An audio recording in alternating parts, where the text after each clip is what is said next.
Policia e Durrësit vijon goditjet në veprimtarive kriminale në fushën e narkotikëve.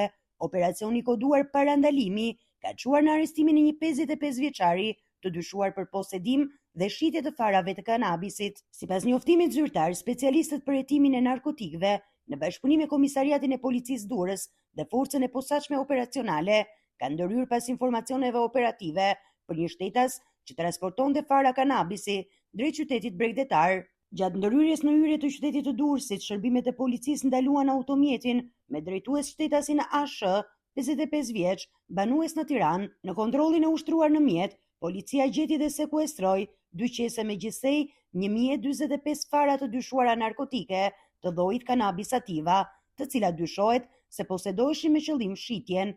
Gjithashtu, u sekuestrua dhe automjeti i përdorur për transportin e tyre. Në përfundim të veprimeve procedurale, 55 vjeçari u arrestua në flagrancë për veprën penale prodhimi dhe shitja e narkotikëve. Materialet ju referuan prokurorisë së Durrësit për veprimet mëtejshme hetimore.